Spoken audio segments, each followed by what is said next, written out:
Utilitas token seperti BNB tapi harga masih $50. Apakah ini akan menjadi the next BNB?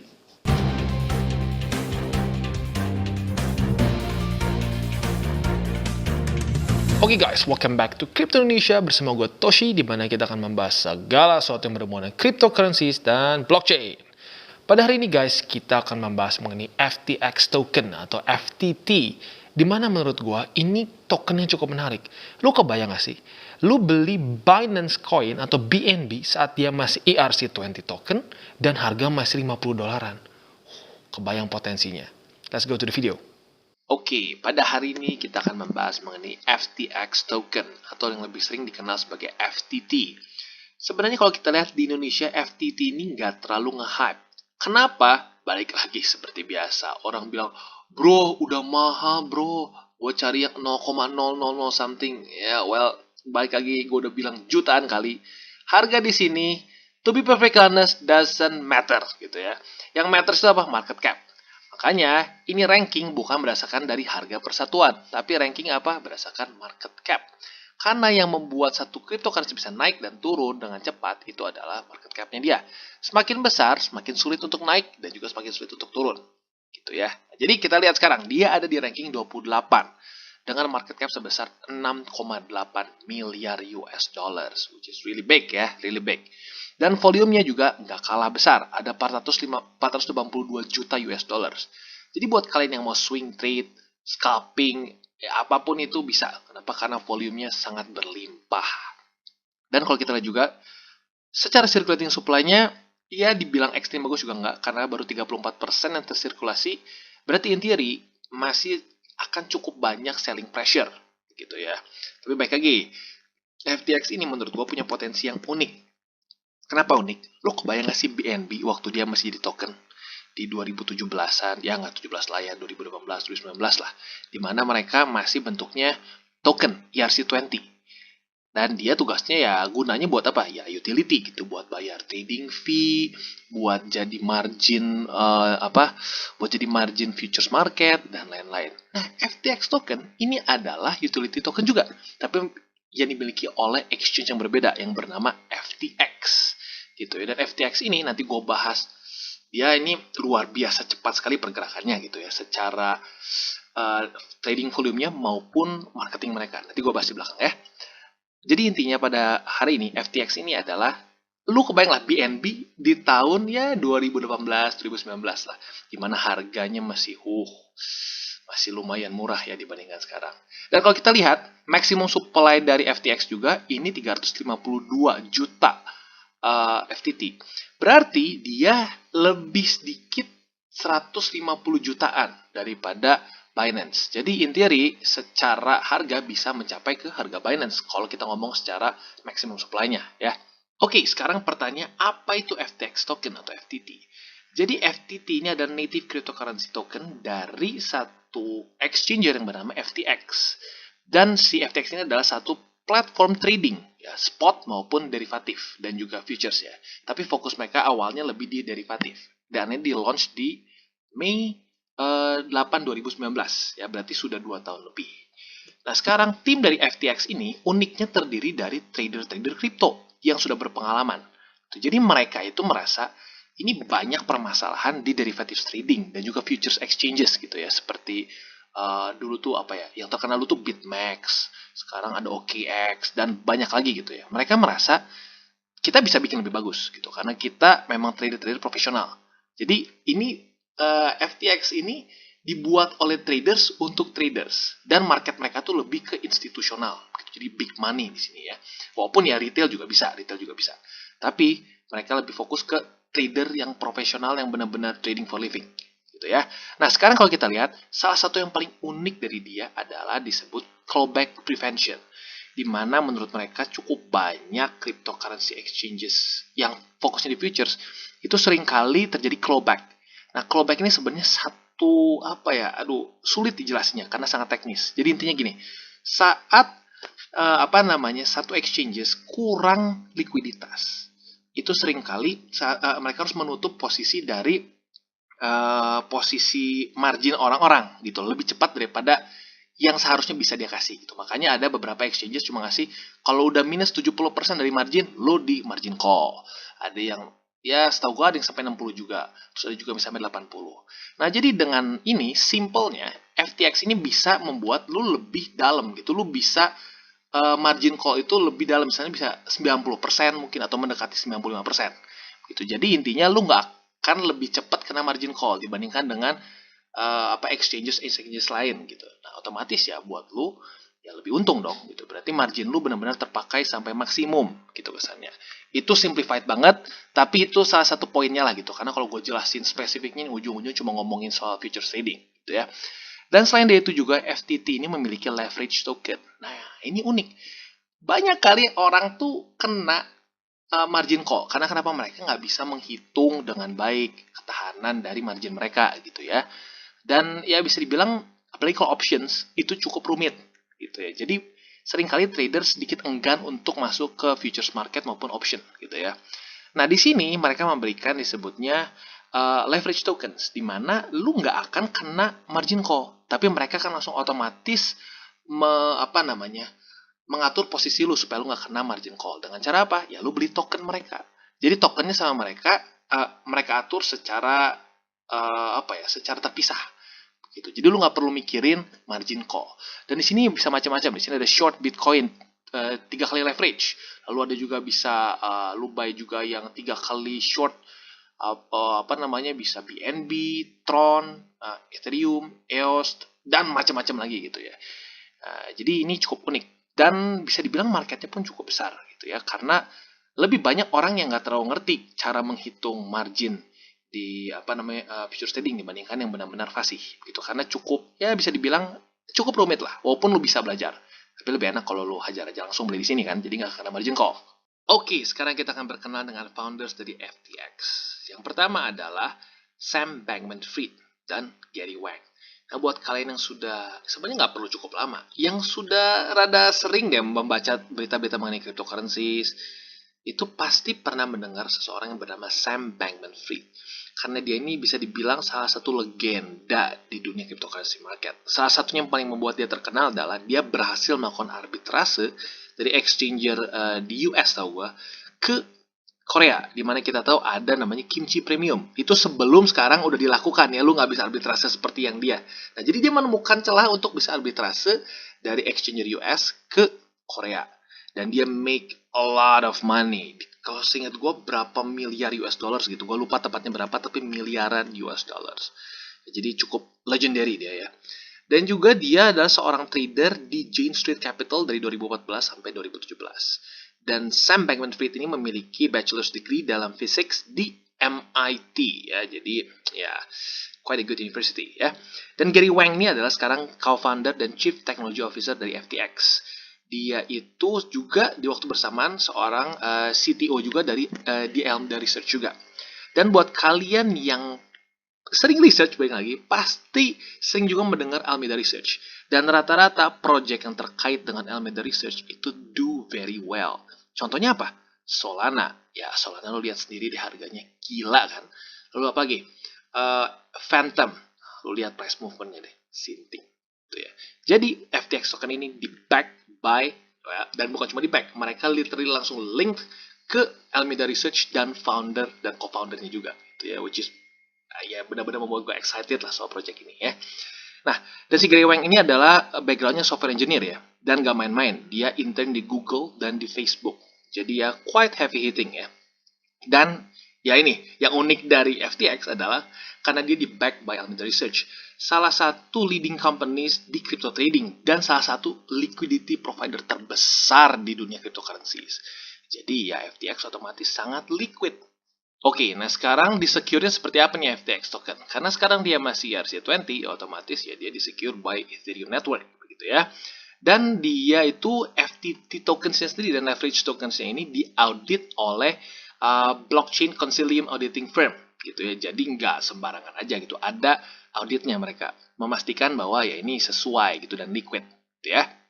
Oke, dan kalau untuk secara technical analysis dari FTX token ini, sekarang bisa dibilang dia sedang dalam masa koreksi ya kemarin. Dan sekarang sudah berhasil lagi rally ke atas. Tapi belum konfirmasi bisa Lanjut. Kenapa? Karena masih ada MA50 dan 20 di sini. Jadi gue lebih nyaman atau lebih konservatif apabila harga dari FTX ini sudah running di atas MA20 dan MA50 dan sudah menjadikan dua MA ini menjadi support gitu ya. Jadi untuk kalian masuk ke dalam FTX ini, gue sarankan apabila sudah close di atas MA50 dan 20. Jadi kurang lebih price movementnya seperti ini. Jadi dia sudah naik ke atas dan mantul di antara MA20 atau 50. Itu lebih konservatif begitu ya. Buat kalian yang lebih agresif, ya bisa saja tambah posisi apabila dia terpantul MA20 di 4 hourly chart.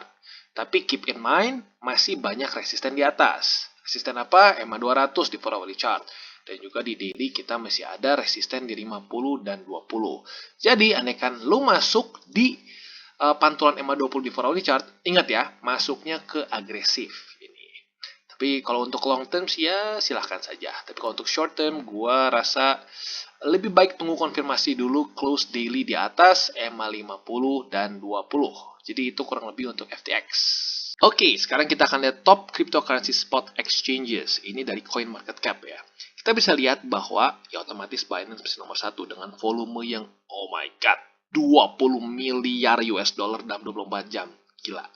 Dan Coinbase ada di kedua di 3,4 miliar dan FTX ada di nomor 3 dengan 1,9 miliar US dollars. Jadi kita lihat secara potensinya dia growth-nya ini masih bisa ya kalau dia bisa mendekati ya atau bisa sampai segede Binance masih 10x gitu ya dan that's really big.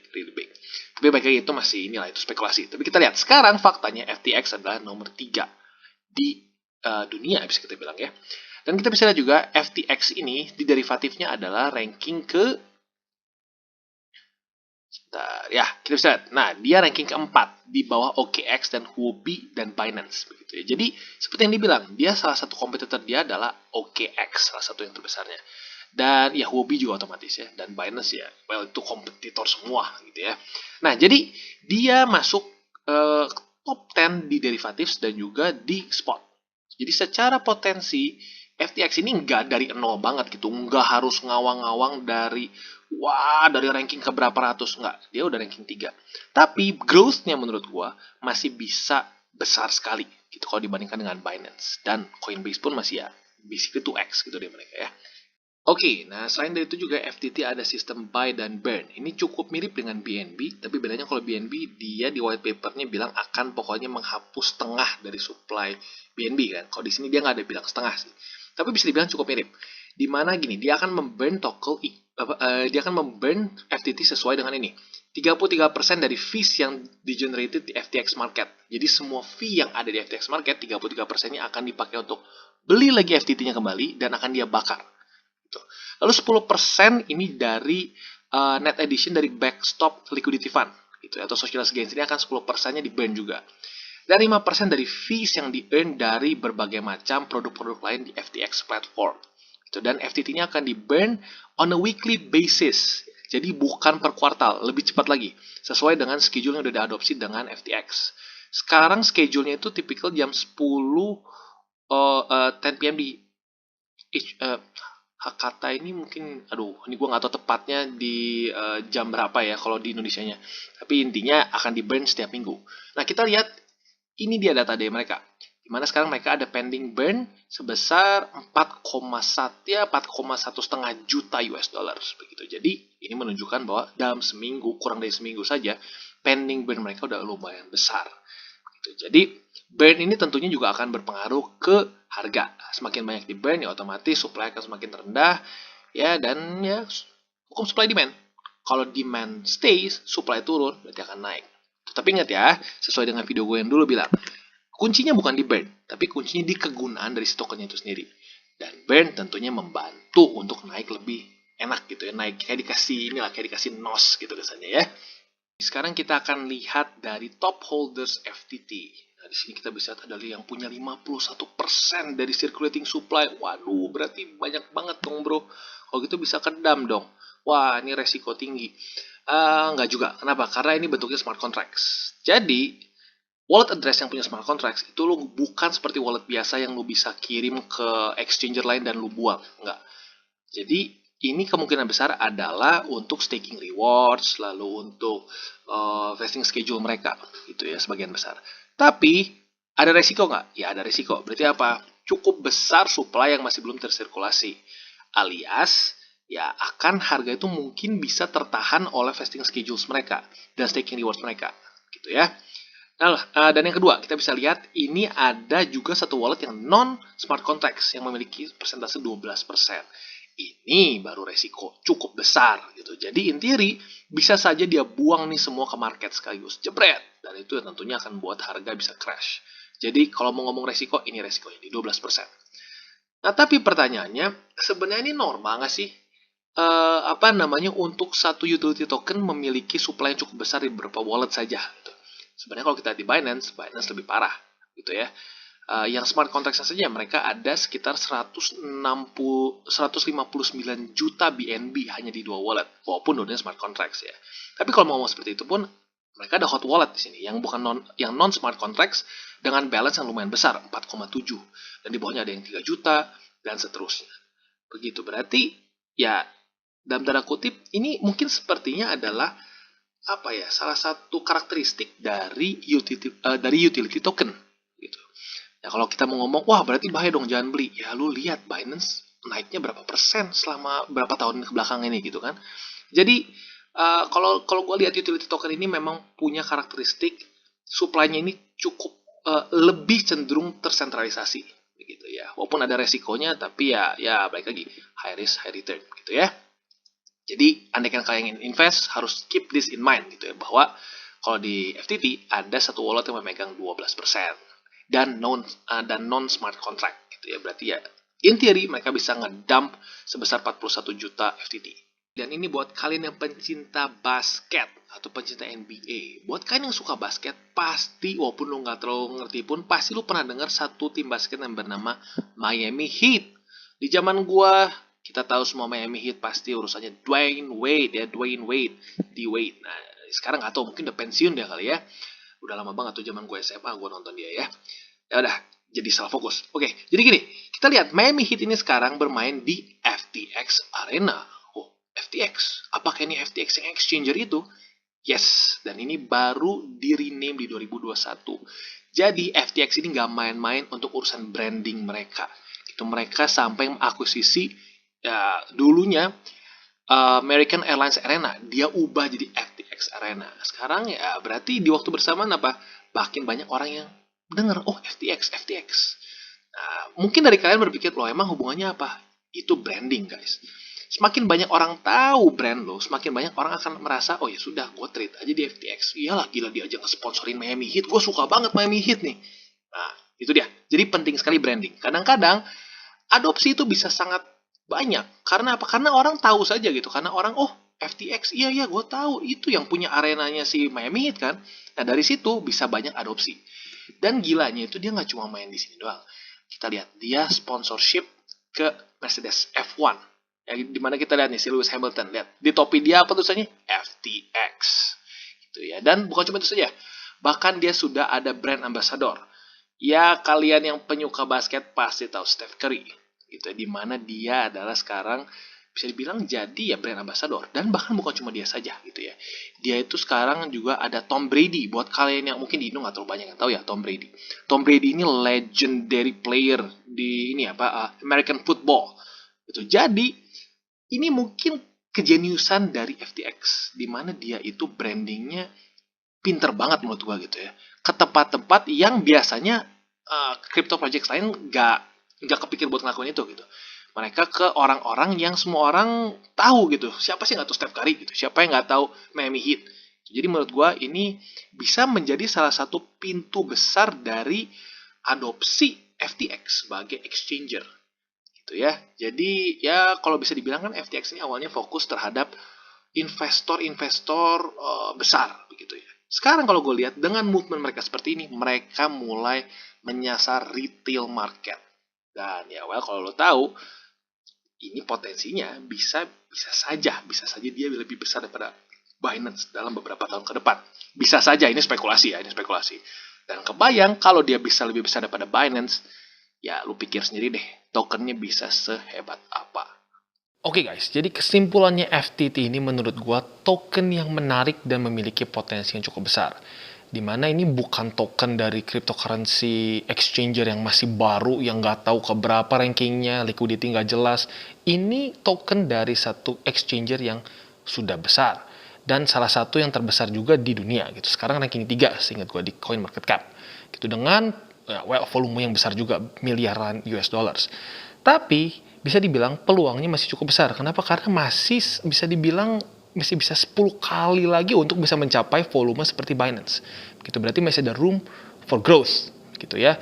Tapi di waktu bersamaan pun kalian harus ingat dengan tokenomics-nya. Utility token cenderung memiliki tokenomics yang sedikit centralized dan sedikit bisa dibilang banyak di wallet-wallet tertentu gitu misalnya. Walaupun to be perfectly honest, lebih mending daripada BNB. Di mana BNB kita bisa lihat ya di beberapa wallet itu basically ya 20-30%. Sementara kalau di FTT yang kita lihat di wallet yang non smart contract itu ada 12% paling besarnya. Jadi lebih not bad lah in theory. Tapi kita lihat kalau kita mau ngomong berarti kalau di satu wallet pasti jelek, ya buktinya Binance kita lihat naiknya luar biasa besar kan. Jadi baik lagi. Dan selain dari itu juga, FTT memiliki partnership yang luar biasa besar. Jadi kemungkinan besar adopsi mereka akan lebih cepat daripada Binance dulu. Di mana dia memiliki FTX Arena, lalu dia juga ada partnership dengan F1 Mercedes-Benz, dan juga dengan Steph Curry, dan berbagai macam influencer-influencer lain gitu ya. Jadi menurut gue, bisa nggak untuk long term? Bisa menurut gue. Tapi selalu keep in mind bahwa secara tokenomics, dibilang ekstrim bagus sih enggak, so-so lah gitu ya. Jadi itu kurang lebih untuk FTX. Oke, dan buat kalian yang belum melihat playlist daily charting di Toshi, bisa klik di sini di mana kita akan daily chart your favorite cryptocurrencies, dan bukan cuma charting saja, kita juga akan membahas news-news terbaru dari dunia cryptocurrencies. Dan buat kalian yang mungkin masih bingung gimana cara baca chart, gimana cara baca candle, bagaimana cara staking dan lain-lain, bisa klik playlist di sini yaitu Tutorials with Toshi. Dan jangan lupa juga untuk join our Telegram group, di mana kita akan membahas lebih secara informal dan lebih santai mengenai dunia cryptocurrencies in general. Jadi jangan lupa untuk join di bawah. Oke, jangan lupa untuk like, subscribe, share our video, klik the bell icon, dan see you on the next video.